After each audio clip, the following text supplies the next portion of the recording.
So now we get to meet representatives of the top MSPs this year.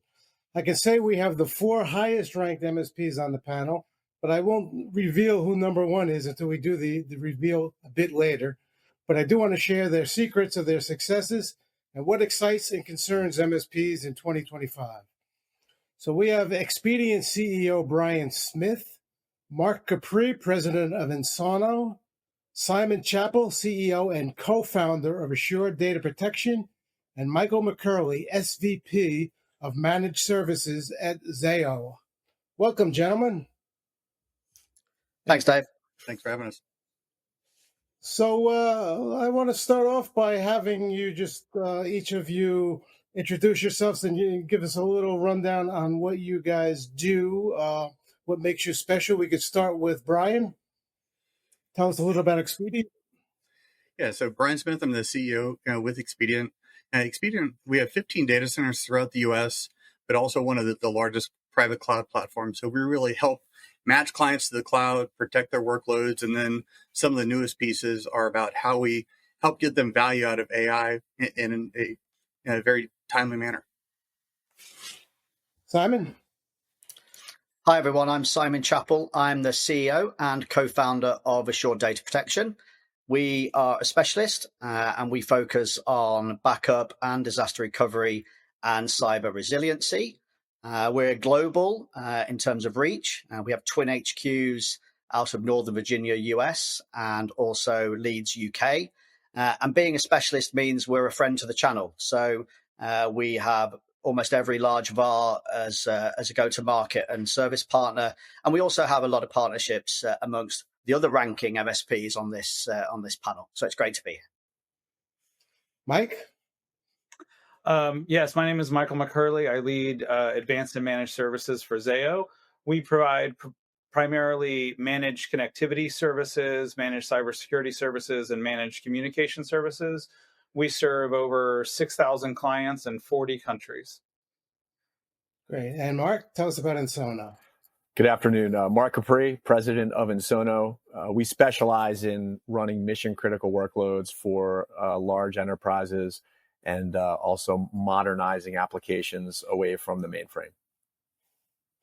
So since you are all ranked high on the MSP501, I just want to find out a little bit about what you attribute your success for over the past year. What have you guys done well, and what areas of revenue are growing? Why don't we start with you this time, Marc?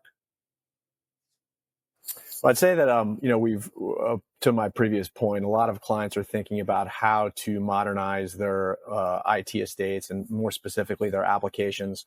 And we're unique in our approach, and we're not precious about what platform the applications run on. So we are leaning in with a lot of these large modernization efforts and really paving new way in making all the platforms work together. So it's a hot space. AI is becoming more and more a part of it, but the last 12 months have been just on fire there. Michael? So a couple of things that are really driving growth for us. One, we're investing heavily and seeing a lot of great results from AI ops. So both it makes us more efficient and it improves our entire customer experience. This includes not just kind of compression of noise on the network, et cetera, but also being much more proactive and bringing in different data sources in order to help and provide a full kind of informative and insightful analysis of what's going on a minute-by-minute basis for our large customers. And then we just see, networking is so critical to so many organizations' missions, and it's becoming more and more complex. And customers are kind of looking to us to say, like, hey, I just need an easy button. I know this is really complicated, and I need someone to partner with me to help solve and manage that complexity. Okay, Simon? So for us, it's very much been more of the same. We haven't added services per se. We still do exactly what we've been doing for the last 10 years. So it's very much been, we've had good geo expansion. So our move into Canada has been super successful. We're really proud of our LATAM expansion. That's been a ton of fun. We've really expanded our channel in all of those locations. A really exciting move into France, which is So far, so good. And of course, we have benefited because we're the specialists in data protection, that the world is under complete attack. So we've been in a good position to capitalize on that. And that's been great for our growth. And we've been busy hiring tons of great people, and they've had immediate impact during our last 12 months. So far, so good. And Bryan? From our side, the conversation is centered around cloud optionality. As you've seen shifts because of the changes with Broadcom and VMware, people are revisiting workloads that were very consistent, but then also there's more activity and not just conversation about cloud repatriation from hyperscale. So people are having conversations about all of their workloads. So really leaning in to give them options, no matter if it's in one of our data centers, if it's in a private cloud or even a managed hyperscale. Trying to provide guidance and value for that workload placement has been, one of the biggest pieces, and it's really driven heavily through the channel. So, we talk a little about your successes. What are the challenges? What is it that keeps you guys up at night? The big worries. Let's start with Michael on this one. Well, there are a couple of things, but I think to highlight, at Zayo, about 50% of our managed services business is in public sector in North America, Mexico, United States, and Canada. And particularly given kind of the current geopolitical environment between the three countries and also internally here in the US, there's just been a slowdown in what is already a long contracting process and selling process in public sector. So that's caused some concern. Marc? I'd say that my worry is similar today as it was 10 years ago when we birthed Ensono. Staying relevant to our clients, staying ahead of what their future needs are going to be, staying involved with the next thing that they're going to need for the long term. The market opportunity is strong, but you have to stay one step ahead. Bryan? Yeah, I would tag on to that having the right product set, but specifically having something that's relevant that they're ready to work with and have impact inside their business today, like the cloud conversation, but thinking about what's next, for example, on the AI side, and how you weave that and tie those pieces together for things that bring value to the client. And Simon? Dave, you're going to have to forgive me for playing to my audience, but I think we already do the most challenging thing, which is create a service provider. And we, if you think about our lives, we have to get our prospects to trust us before they've actually worked with us. And so acquiring net new logos is hard. We all feel that, and I'm sure all 501 will feel that. And not only that, when you've got them, you've got to service them every day like they're your favorite customer, because they all are.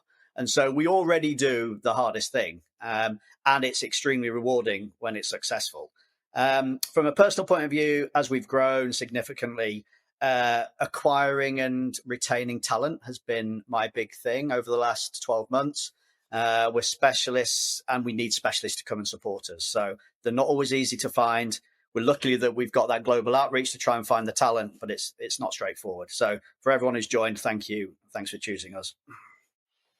Okay, so now I have to ask about the one tech topic that's on everybody's mind, whether they're in the IT business or not. That's artificial intelligence. What are you guys doing? Are you making any money out of it, or is it just an enabling technology at this point? And so, Bryan, you've already mentioned AI a couple of times. So why don't you tell us about what you're doing at Expedient? Yeah, we've approached AI different than a lot of our peers from what we've seen. That it's the value of Expedient is about curating technologies and putting it into action for clients. And that's really what we've done, is making it so clients can have a secure AI environment that's for their business, connect to their specific data, but then start actioning on workflows and things that are tied into their data. So it's definitely, we've grown to over a 7-figure business so far just this year in sales on that. Simon? We don't have an AI go to market per se, because of course we have a very tight swim lane where we live. We do use it heavily internally. As you'd imagine, we have our own proprietary delivery platform, AssuredView, and it's got AI in every single part of that. to try and speed up delivery and obviously to create profitability too. So we use it, but we don't sell it. And Mark? Similar to Simon, we're using it twofold, mainly to make Ensono a better business, not going to market with it. So around assessing data, so crunching data, helping us RFP responses, things of that nature, we do way more quickly. But the key differentiator, we're investing in we're called a predictive engine that makes our platform more able to see what's going to break before it breaks, which makes us a better service provider. You guys do a lot with business around mainframes, right? That's right. So we, we use AI as it relates to our tooling to support the environments to make us more efficient. But this predictive engine is plugged into the hybrid IT estate, which makes, as mainframes are talking to more modern applications, we see how that normal pattern of traffic works. And if something seems like it's off, we can catch it before an application is impacted. Very good. And Michael, you get the last word here. Thank you. So two things. One, for Zayo overall, AI is a big revenue driver for us because we're one of the network providers of choice for the big AI hyperscalers.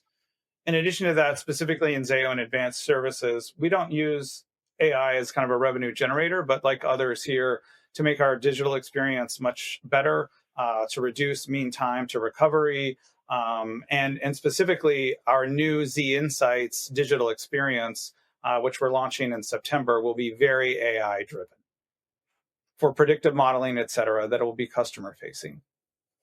All right. Well, looking forward to seeing that. So, thank you, guys. Thanks for joining me, and congratulations on your very high positioning in the MSP 501.